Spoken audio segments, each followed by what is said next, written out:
जिस प्रकार एक मनुष्य की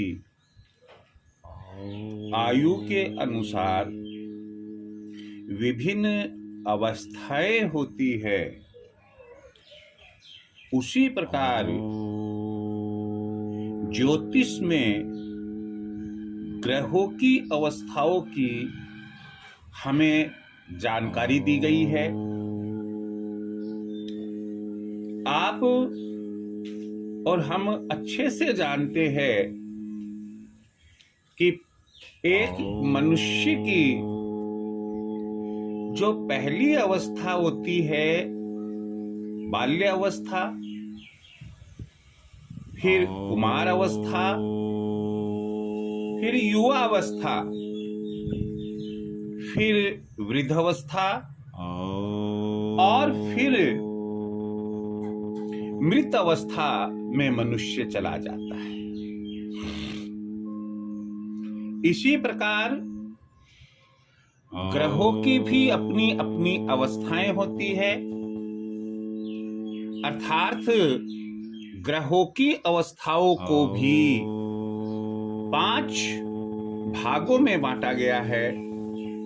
बाल्य अवस्था, कुमार अवस्था, युवावस्था, वृद्धावस्था और मृत अवस्था। जैसा कि हम जानते हैं कि जब एक जातक का जन्म होता है तो जातक के जन्म समय ग्रह कौन से ग्रह? जो 9 ग्रह है जिनकी हमें जानकारी है, सूर्य, चंद्र, मंगल, बुध, गुरु, शुक्र, शनि, राहु और केतु। तो जातक के जन्म समय ग्रह जिस अंश पर गति या भ्रमण कर रहा है, यानी जिस समय जातक का जन्म हुआ है, मान लो किसी जातक का जन्म 15 अगस्त 1947 को सुबह 7:15 पर हुआ है, तो 15 अगस्त 1947 को सुबह 7:15 पर सभी ग्रहों की स्थिति गति के आधार पर एक जैसी नहीं हो सकती है, अंशों के आधार पर एक जैसी नहीं हो सकती है। वो 0 अंश से 30 अंश के मध्य कहीं पर भी भ्रमण कर रहे हो सकते हैं। तो हमें यह देखना है कि जिस समय जातक का जन्म हुआ उस समय अलग अलग ग्रहों की अंशों के आधार पर, यानी कि डिग्री के आधार पर क्या अवस्था है, किस डिग्री पर वह ग्रह भ्रमण कर रहा है। 4 डिग्री पर उसकी स्थिति है, 10 डिग्री पर है, 25 डिग्री पर है, आखिर कौन सी डिग्री पर वह भ्रमण कर रहा है, उसकी गति क्या है, यह हमें आसानी से उस दिन के पंचांग में जब ग्रहों की गति या चाल की सारणी हम देखते हैं तो उसमें प्रत्येक ग्रह की राशि, अंश, कला, विकला आदि हमें लिखे हुए मिलते हैं, जिसके आधार पर ही हम कुंडली का निर्माण करते हैं। यदि हम इस स्थिति को नहीं देखेंगे, यहाँ तक कि ग्रहों के अलावा लग्न, राशि, अंश, कला, विकला भी देखी जाती है।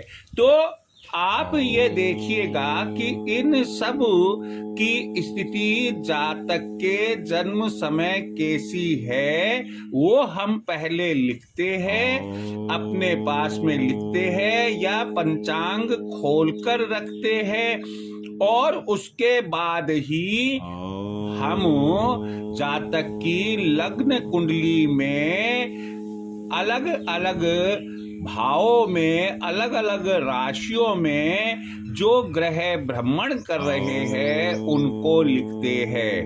मैं यहाँ आपको एक अच्छी जानकारी यह शेयर करने जा रहा हूँ कि आजकल जो कंप्यूटराइज्ड कुंडली निकलवाते हैं हम, तो कई कंप्यूटराइज्ड कुंडली में जो लग्न के 12 भाव, उनमें जो ग्रह बैठे हुए हैं उन ग्रहों की अंश कला अनुसार स्थिति क्या है वहां दी हुई मिल जाती है, या लग्न कुंडली के ठीक नीचे लग्न सहित 9 ग्रहों की अंश कला आदि सहित हमें स्थिति मिल जाती है।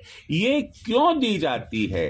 ये इसलिए दी जाती है कि ताकि हम यह मालूम कर सके कि ग्रह की अवस्था क्या है, अर्थात ग्रह कौन सी अवस्था में जातक के जन्म समय स्थित था। आप ये देखिएगा कि ऐसा हम क्यों करते हैं। यहाँ मैं आपको बतला दूंगा मैं कि यहाँ हम इसलिए ऐसा करते हैं कि देखिए, जब कोई ग्रह बाल्यावस्था में होता है तो उसका पावर, और कुमार अवस्था में होता है उसका बल और फल, और जब युवावस्था में होता है तब उसका बल और फल, और वृद्धावस्था में बल और फल, मृत अवस्था में बल और फल, यह भिन्न भिन्न होते हैं। हम केवल यह देखकर, जातक की लग्न कुंडली में केवल यह देखकर कि अमुक ग्रह है अति शुभ है, और हम कोई निष्कर्ष निकाल देते हैं, यह सरासर गलत फलादेश हो सकता है। मान लो कि वह अति शुभ ग्रह है और अति शुभ स्थान पर अति शुभ योग के साथ में बैठा हुआ है, परंतु यदि वह मृत अवस्था में है, एक मरा हुआ इंसान, एक मरा हुआ ग्रह क्या बल रखेगा और क्या फल हमें देगा, आप अपने आप से पूछिएगा। या बाल्यावस्था में है तो कोई दिक्कत नहीं है कि छोटा मोटा वो वजन उठा सकता है, थोड़ा बहुत बल उसमें हो सकता है, लेकिन जो एक युवावस्था में जो बल और फल देता है एक ग्रह, वह स्थिति बाल्य अवस्था में नहीं हो सकती है। इसलिए आपको ग्रहों की अवस्थाओं की पूर्ण जानकारी होना बहुत जरूरी है, ताकि आप किसी जातक की कुंडली से फलादेश सही निकाल सके। यह जो ग्रहों की अवस्थाएं हैं कुंडली के फलादेश में आपको बहुत मदद करेगी, चाहे वह लग्न कुंडली हो, चाहे वह द्रेषकांड हो, नवमांस हो, या और कोई भी कुंडली हो, आपको बहुत मदद करेगी। चलो, ज्यादा समय और अब हम इसमें ना लेते हुए एक बात तो आपको मैं ये कहना चाहूंगा कि जो भी व्यक्ति, जो मेरे व्यूअर्स है, ये जो ज्योतिष का ये वाला भाग देख रहे हैं, जो इन दिनों में मैं अपलोड कर रहा हूं, उनसे मैं यही कहूंगा कि आप यदि इंटरेस्ट रखते हैं तो पूरा देखे सुने, शायद हो सकता है कि आपके लिए यह काफी फ्रूटफुल हो।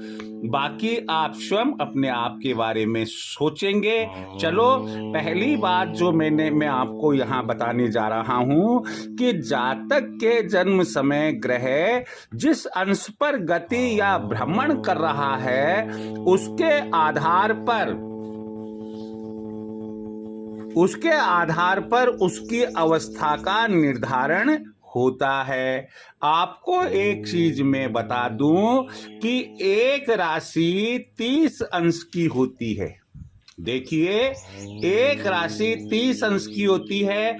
कुल 12 राशियां होती है। 30 को 12 से गुना किया तो 360 डिग्री हुआ, जो एक कंप्लीट सर्किल का द्योतक है, प्रतीक है। 360 डिग्री, इसका मतलब ये हुआ कि जो 12 राशियां है, यदि हम 360 डिग्री में भाग दे तो एक राशि के हिस्से में 30 डिग्री आती है।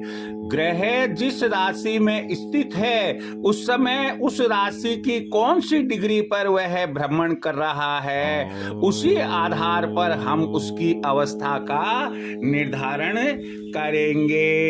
तो अब उसके बाद में जो अगली बात है वह यह है कि एक ग्रह की जो अवस्थाएं हैं, क्या अवस्थाएं हो सकती है, वो बाल्य अवस्था, कुमार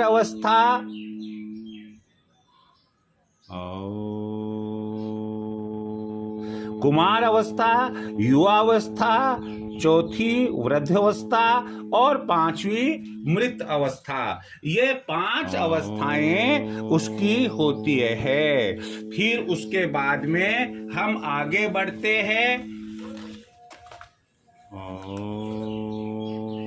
कि प्रत्येक अवस्था 6 डिग्री की होती है। 0 से 6, 6 से 12, 12 से 18, 18 से 24, 24 से 30 की होती है। जातक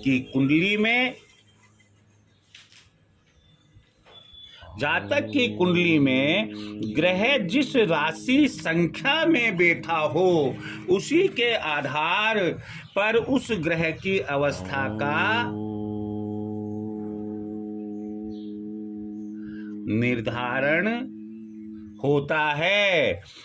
जिस राशि में बैठा हुआ हो, जिस राशि संख्या में बैठा हुआ हो, उसी के अनुसार उस ग्रह की अवस्था का निर्धारण होता है। अगला, अब यहाँ पर आपको ये ध्यान रखना है कि ग्रह जिस राशि में बैठा है वह राशि सम है या विषम राशि है। क्यों कि सम राशि में यदि ग्रह बैठा हुआ है तो उसकी जो अवस्था है वह भिन्न होगी, और यदि विषम राशि में वह बैठा हुआ है तो उसकी ग्रह अवस्था अलग तरीके से निर्धारित की जाएगी।